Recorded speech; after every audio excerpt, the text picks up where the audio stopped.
الحمدللہ آج 19 اپریل 2020 کی قرآن کلاس نمبر 25 کی اسٹوڈیو ریکارڈنگ ہونے جا رہی ہے۔ آج انشاءاللہ تعالی ہم سورۃ البقرہ کی آیت نمبر 168 سے سٹارٹ کریں گے، اور یہ 168 اور 169 دونوں بڑی اہم آیات ہیں، بلکہ اس سے بھی اگلی سب کی سب ہی اہم ہے۔ اعوذ باللہ من الشیطان الرجیم، بسم اللہ الرحمن الرحیم۔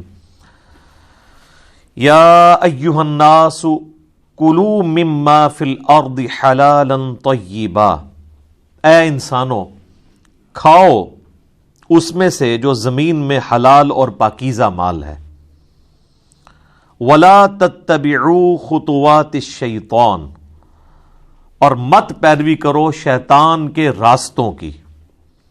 انہ لکم عدو مبین، بے شک وہ تمہارا کھلا دشمن ہے۔ اصل میں اشارہ اس طرف ہے کہ اللہ تعالیٰ جو کہ تمہارا خالق ہے، اسی نے تمہارے لیے زمین میں رزق کا بندوبست کیا ہے، تو جس کا رزق کھا رہے ہو اتباع اور اطاعت بھی اسی کی کرو۔ شیطان جو اللہ تعالیٰ کی مخالفت پہ اترا ہوا ہے اس کی پیروی مت کرو۔ جب کھانا اس رب کا کھاتے ہو تو پھر پیروی بھی اسی رب کی ہونی چاہیے۔ اور شیطان تمہارا کھلا دشمن ہے، یعنی ظاہر ہے کہ اس کی دشمنی تو انسانیت کے ساتھ ہے۔ ہم سورۃ البقرہ کے آغاز میں ہی سن چکے ہیں کہ حضرت آدم علیہ السلام کو جب اللہ تعالیٰ نے خلیفۃ اللہ فی الارض بنایا تو اس نے اپنی جیلسی کا اظہار کیا۔ اس کی وجہ سے اس کا نام ہی ابلیس پڑ گیا۔ ابلیس کہتے ہی ہیں جیلس ہونے والے کو، جلنے والے کو، حسد کرنے والے کو۔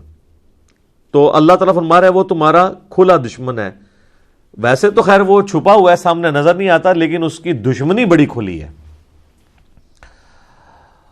صحیح بخاری اور مسلم دونوں میں حدیث ہے کہ ہر انسان کے ساتھ اللہ تعالیٰ نے ایک فرشتہ اٹیچ کیا ہوا ہے، اور ایک شیطان بھی ساتھ، جن بھی اٹیچ ہے۔ فرشتہ اسے اچھائی کی طرف بلاتا ہے اور جن جو ہے وہ برائی کی طرف بلاتا ہے۔ تو صحابہ نے بڑی جرأت کر کے عرض کیا اللہ کے محبوب علیہ السلام، کیا آپ کے ساتھ بھی شیطان اٹیچ ہے؟ آپ نے فرمایا میرے ساتھ بھی اٹیچ ہے، لیکن اللہ تعالیٰ نے مجھے اس پہ غلبہ دیا اور وہ میرا مطیع ہو گیا۔ اب میرے ساتھ جو شیطان اٹیچ ہے وہ مجھے اچھائی کی طرف بلاتا ہے۔ تو یہ پروٹوکول صرف پیغمبر کا ہوتا ہے صلی اللہ علیہ وآلہ وسلم، کہ ان کے ساتھ جو ہمزاد کہہ لیں یا قرین کہہ لیں یا شیطان کہہ لیں یا جن کہہ لیں، اس چاروں الفاظ استعمال ہوئے ہیں، اٹیچڈ ہے، وہ مطیع ہے، مسلم ہو چکا ہے، وہ ان کو اچھائی کی طرف بلاتا ہے۔ آپ علیہ السلام کے بارے میں آپ کے سوا کسی کے لیے گارنٹی نہیں دی جا سکتی کہ اس کی رائے جو ہے وہ 100% محفوظ ہوگی۔ ما ضل صاحبکم وما غوا، نبی علیہ السلام کے بارے میں آیا کہ تمہارے نبی نہ کبھی بہکے ہیں نہ کبھی بے راہ چلے ہیں۔ اور آپ علیہ السلام کی یہ جو خوبی ہے وہ بعثت نبوی سے پہلے کی ہے۔ سورہ یونس کے اندر آیت نمبر 15 اور 16 میں اللہ تعالیٰ نے نبی علیہ السلام کی اعلان نبوت سے پہلے کی زندگی کو بھی دلیل بنایا ہے اس بات پر کہ آپ علیہ السلام اللہ کے پیغمبر ہیں، اور فرمایا گیا کہ اے نبی علیہ السلام ان سے فرماؤ میں اتنا عرصہ تم میں رہا ہوں، کیا تم نے مجھ سے پہلے کوئی ایسی بات سنی ہے؟ یعنی میرے کبھی قول و فعل میں تضاد دیکھا ہو، یعنی آج سے پہلے میں نے کبھی کہیں بچپن سے لے کے اپنے لڑک پن سے اب میچور عمر تک پہنچتے ہوئے کبھی اس خواہش کا اظہار کیا ہو کہ میرے اندر کوئی ایسی خواہش چھپی ہوئی ہے کہ میں لوگوں پر غلبہ چاہتا ہوں؟ سادہ سی زندگی گزر رہی تھی، سرداری بھی کوئی نہیں تھی مکے کی۔ اگرچہ آپ ایک مکے کے اعلیٰ خاندان سے تعلق رکھتے تھے، لیکن آپ علیہ السلام اس طریقے سے کوئی ڈومیننٹ پرسنالٹی نہیں تھے اس حوالے سے کہ آپ علیہ السلام کا کوئی وہاں پر ایگزیکٹو آرڈر چلتا ہو۔ رسپیکٹ ضرور تھی، صادق اور امین کہتے تھے، اور آپ علیہ السلام کا کریکٹر اللہ تعالیٰ نے منوایا ہے۔ اسی وجہ سے تو پھر بعد میں جب آپ نے اناؤنسمنٹ کی ہے جو صحیح بخاری میں آتی ہے کوہ صفا پہ چڑھ کے کہ اگر میں تم سے کہوں کہ اس پہاڑ کے پیچھے سے فوج آ رہی ہے تو تم بات مانو گے؟ تو انہوں نے کہا کہ ہم نے آپ کو کبھی جھوٹ بولتے ہوئے نہیں سنا، یقیناً ہم مانیں گے۔ تو آپ علیہ السلام نے فرمایا کہ پھر میں ہی تمہیں بتا رہا ہوں کہ تمہیں مر کے اپنے رب کے حضور پیش ہونا ہے۔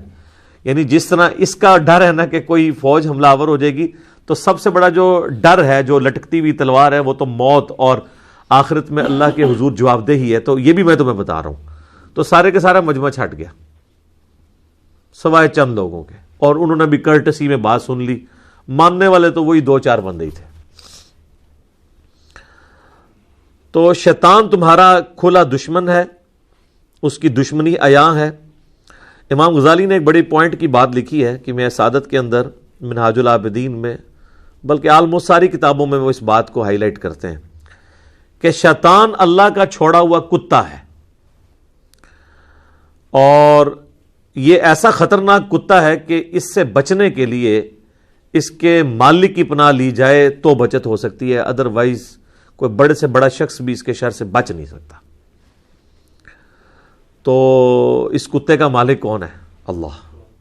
اس لیے ہمیں یہ بات سکھائی گئی ہے، اعوذ باللہ من الشیطان الرجیم.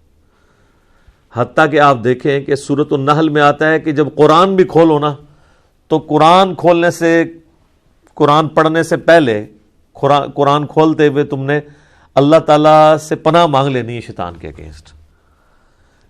کتاب اللہ کی پڑھی جا رہی ہے اور پناہ اللہ سے شیطان کے اگینسٹ مانگی جا رہی ہے.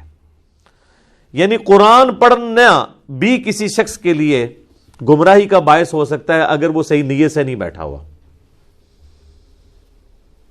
اگر کوئی شخص اپنے آپ کو قرآن کے سامنے پیش کر دے گا کہ جو قرآن کہے گا میں نے وہی بات ماننی ہے، پھر تو ہدایت ملے گی. اور اگر کوئی شخص یہ زبردستی کرنے کی کوشش کرے گا کہ میرے جو پریویس عقائد اور نظریات جو میں آباء و اجداد سے لے کے چل رہا ہوں، قرآن کو توڑ موڑ کے اس میں فٹ کرنے کی کوشش کروں، اپنا نوالا قرآن کے منہ میں ڈالوں، تو سر پھر آپ قرآن کی تفسیریں بھی لکھ کے مر جائیں، آپ ایاک نعبد و ایاک نستعین کا مطلب ہی نہیں سمجھ پائیں گے، جو اکثریت کا حال ہے. اس لیے شیطان کے بارے میں ہمیشہ کانشیس رہنا چاہیے، اور اس کے لیے سب سے بہترین دعا جو بخاری مسلم میں تعلیم کی گئی ہے وہ ہے اعوذ باللہ من الشیطان الرجیم. ابو داؤد میں یہ بھی الفاظ ہیں سورۃ الفاتحہ سے پہلے نماز میں پڑھنے کے لیے، اعوذ باللہ السمیع العلیم من الشیطان الرجیم من ہمزہ ونفخہ ونفثہ. یعنی اس کی جتنی بھی چالیں ہیں، وہ جو پھونک مارتا ہے، وہ جو وسوسہ دلاتا ہے، ہر چیز کے اگینسٹ اللہ کی پناہ طلب کی جائے. اور یہ شیطان اتنا خطرناک ہے کہ سورۃ المومنون میں نبی علیہ السلام کو حکم ہوا ہے، اے نبی آپ بھی اللہ سے پناہ مانگا کریں شیطان کے اگینسٹ. یہاں لوگ کہتے ہیں نہیں ہمارے بزرگ پہنچے ہوئے جناب، وہ تو جس کو چاہے قید کر سکتے ہیں. اللہ کے نبی علیہ السلام کو حکم ہے کہ اے نبی آپ بھی اللہ کے حضور پناہ مانگا کریں شیطان کے اگینسٹ، اور اس چیز کی بھی پناہ مانگیں کہ شیطان آپ کے قریب بھی آئے، صرف اس کے وسوسوں سے نہیں، آپ کا قرب بھی نہ وہ حاصل کر سکے. یہ اتنا کریٹیکل ایشو ہے. تو ایک تو یہ دعا ہوگی اعوذ باللہ من الشیطان الرجیم. ایک اور دعا ہے لا حول ولا قوت الا باللہ. یہ بھی بخاری مسلم دونوں میں ہے. صحابہ کرام کہہ رہے ہیں ہم ایک سفر پہ روانہ تھے، یہ ہم نے بلو والے کارڈ کے اوپر یہ وظیفہ بھی ڈالا ہے، ان احادیث کے نمبر بھی بخاری مسلم کے حوالے سے لکھے ہوئے ہیں. تو ہم میں سے کوئی شخص اپنی سواری پہ سبحان اللہ بلند آواز سے کہہ رہا تھا، کوئی اللہ اکبر کہہ رہا تھا، کوئی لا الہ الا اللہ کہہ رہا تھا. اب دیکھیں یہ ان سے بڑے کو وظائف ہیں. میرا یوٹیوب کے اوپر کلپ ہے کہ سب سے بہترین وظیفہ وہ ہیں یہ الفاظ سبحان اللہ الحمدللہ اللہ اکبر اور لا الہ الا اللہ. یعنی اللہ کی تسبیح، اس کی تحمید اور اس کی تحلیل کہتے ہیں لا الہ الا اللہ کو، اور اس کی تکبیر یعنی اللہ اکبر. تو صحابہ کرام اپنی اپنی وظائف کر رہے ہیں اور بلند آواز سے. تو نبی علیہ السلام نے ان کو روک دیا. آپ علیہ السلام نے فرمایا کہ تم کسی بہرے یا غائب کو نہیں سنا رہے، تم اس ہستی کا ذکر کر رہے ہو جو تمہاری اونٹ کی گردن سے بھی زیادہ تمہارے قریب ہے. وہ قرآن میں بھی آیا نحن اقرب الیہ من حبل الورید. پھر آپ علیہ السلام فرمایا کہ میں تمہیں جنت کے خزانوں میں سے ایک خزانہ نہ دے دوں جو اللہ نے مجھے عطا کیا ہے. اچھا یہ 4 وظیفے کو کم تھے؟ تو نبی علیہ السلام اس سے بھی اوپر کا ایک وظیفہ بتا رہے ہیں. تو آپ نے فرمایا لا حول ولا قوت الا باللہ. نہیں ہے ہمت گناہ سے بچنے کی اور نہ طاقت نیکیاں کرنے کی مگر اللہ کی توفیق سے، مگر اللہ کی مدد سے. لا حول ولا قوت الا باللہ. یہ اسماء اعظم میں سے ہے، اللہ تعالیٰ کے بڑے اسماء میں سے، بڑے ناموں میں سے.